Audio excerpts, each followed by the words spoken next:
Hello माँ, कैसी हो। मैं अच्छी हूँ संभव, लेकिन तुम कल ज़रूर आना। प्रॉमिस किया है तुमने। पिछली बार जो किया था वैसा मत करना।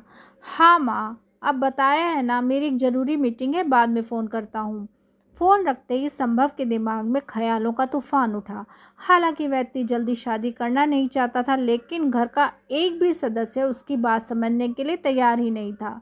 माँ की बढ़ती बीमारी के कारण वह उनकी इच्छा नकार नहीं सकता था, इसलिए अपनी इच्छा के विपरीत जाकर वह लड़कियां देखने के लिए तैयार हुआ।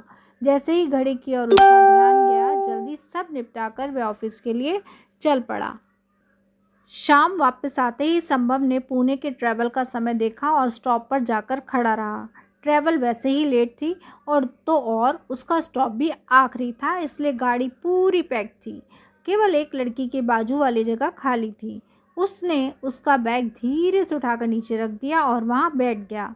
संभव ने देखा कि वह लड़की सोई हुई थी और उसका पूरा चेहरा रुमाल से ढका था।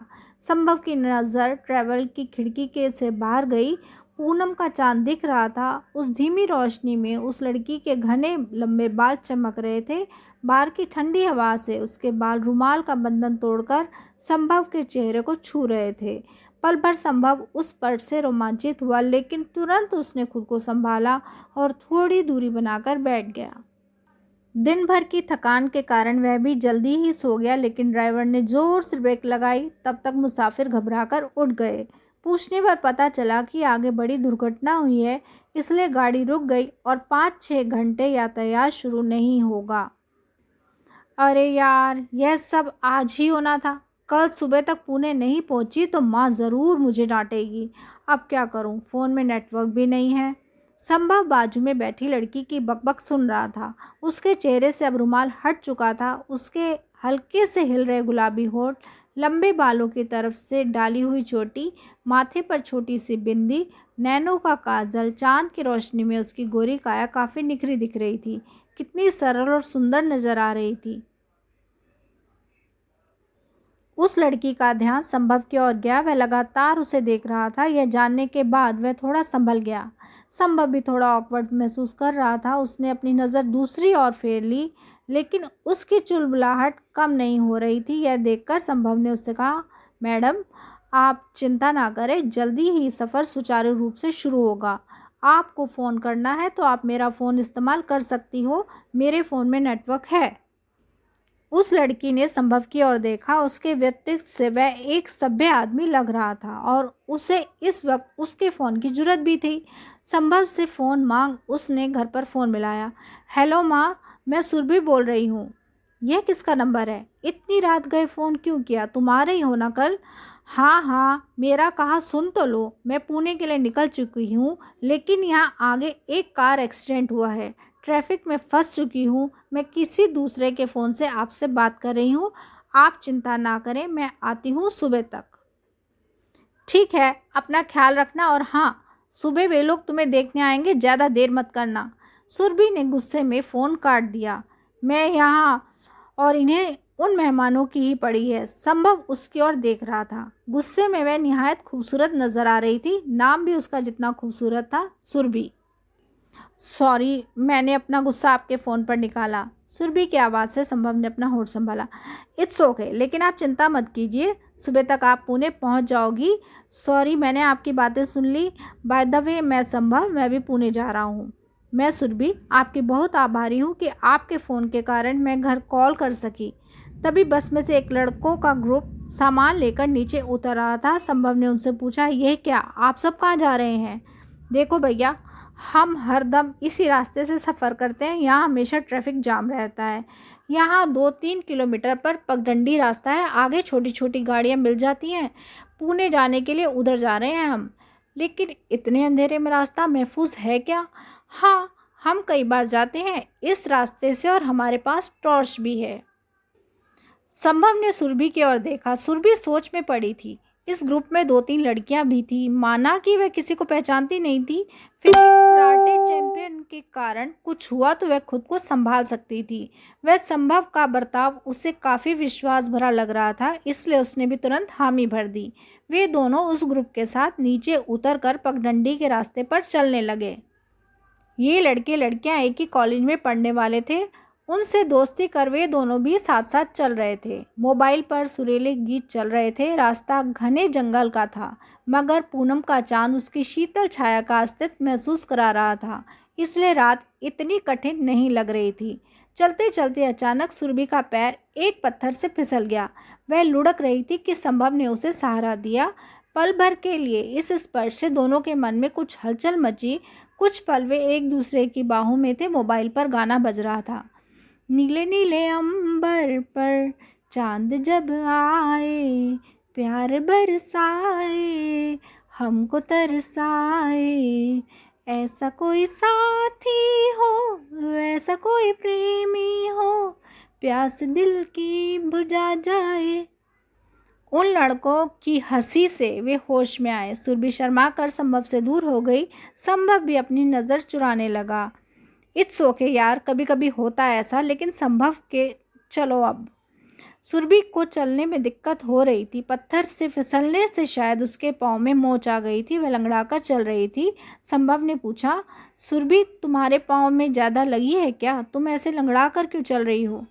अभी अभी घटी घटना से सुरभि संभव से नज़र मिलाना टाल रही थी।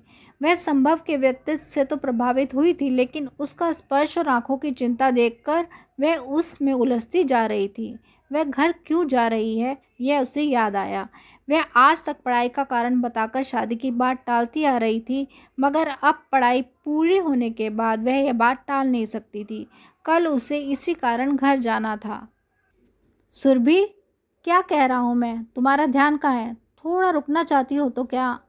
नहीं नहीं, मैं ठीक हूँ। पाँव में मोच आई है, लेकिन मैं चल सकती हूँ। फिर भी संभव ने उसे सहारा दिया। देखो सुरभि, हमारी पहचान बस कुछ घंटों के पहले ही हुई है, लेकिन तुम्हें पुणे तक महफूज ले जाना मैं अपनी जिम्मेदारी समझता हूँ। तुम कुछ अलग मत सोचो, चलो। संभव का हाथ उसके हाथ में था। क्या था उस स्पर्श में?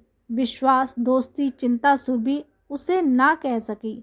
हालांकि संभव पहली बार किसी लड़की के साथ ऐसा बर्ताव कर रहा था, लेकिन सुरभि के बारे में उसे क्या महसूस हो रहा था वह नहीं जानता था। उसकी हर अदा, बोलने का स्टाइल, उसके हाथ का कोमल स्पर्श और सबसे अहम कि उसका संभव के प्रति विश्वास, इन सब के बारे में वह सोच रहा था। संभव, तुम्हें मेरे कारण कोई परेशानी उठानी पड़ रही है। सुरभि, तुम ऐसा क्यों कह रही हो? ऐसा सोचो कि एक दोस्त दूसरे दोस्त की मदद कर रहा है। वह मुस्कुराया। तुम्हारी ये मुस्कुराहट किलर है क्या? वह क्या बोल गई? वह उसके ध्यान में आते ही उसने अपनी ज़बान दांतों तले दबाई। फिर संभव ने हंसकर उसकी ओर देखा। कॉलेज के ग्रुप के साथ बातें करते करते सफ़र कब ख़त्म हुआ इसका पता ही नहीं चला। वे जंगल से बाहर आकर एक छोटे रास्ते पर आए। वहाँ एक छोटा सा होटल था। संभव और सुरभि ने अपना ऑर्डर दिया।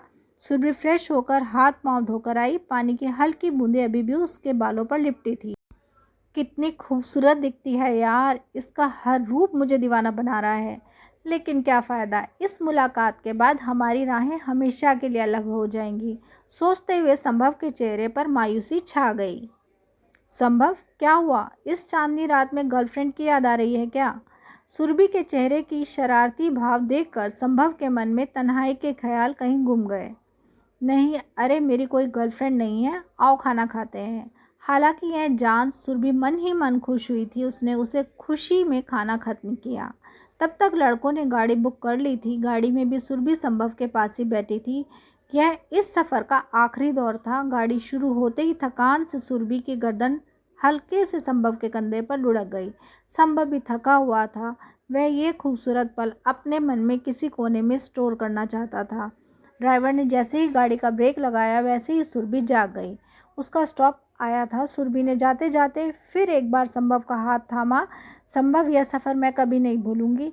यह हमेशा मेरी खूबसूरत यादें बनकर रहेगा। वह काफ़ी कुछ कहना चाहती थी, लेकिन शब्द उसकी ज़बान पर नहीं आ रहे थे। शब्द कब आंसू बनकर आंखों से छलके, यह वह जान ही नहीं पाएगी। संभव भी इसी कष्ट से गुजर रहा था। उसने उसे धीरे से सहलाया और भविष्य के सफ़र के लिए शुभकामनाएं देकर गाड़ी में बैठ गया। संभव घर पहुंचा। वह माँ से कुछ ना बोलते हुए जाने की तैयारी करने लगा। माँ ने सोचा थका होगा। तय वक्त पर वे लड़की के घर पहुंच गए। संभव को किसी चीज़ में मन नहीं लग रहा था। लड़की की माँ उसकी प्रशंसा कर रही थी। हमारी सुरु बहुत अच्छे दिमाग की है, उसके हाथ का एक अलग टेस्ट है, फलाना फलाना। संभव को इन सब बातों से काफ़ी चिढ़ थी। उसकी नज़र से सुरभि का चेहरा हट ही नहीं रहा था। वह सोचने लगा, माँ को तो मेरी शादी होने से मतलब है, फिर मैं कहीं से भी सुरभि को ढूंढ कर लाऊंगा। उसने अपने मन में ठान लिया और गर्दन ऊपर करके कहा, बंद करो यह सब, मुझे शादी वादी नहीं करनी। लेकिन आगे के शब्द वैसे ही होठों पर रुक गए, क्योंकि सामने चाय की ट्रे लेकर सुरभि खड़ी थी। वह जान गया कि घर की सुरु उसकी सुरभि ही थी। क्या हुआ संभव, कुछ कहना है क्या तुम्हें? माँ की आवाज़ से उसने अपने होठ संभाले। वह नीचे बैठ गया और बोला, मुझे शादी करने हैं, लड़की मुझे पसंद है। उसकी इस बात से सब हैरान रह गए, लेकिन उन्हें उससे भी ज़्यादा खुशी थी कि सुरभि की रात भर रोकर सूजी आंखों में खुशी के आंसू आए थे।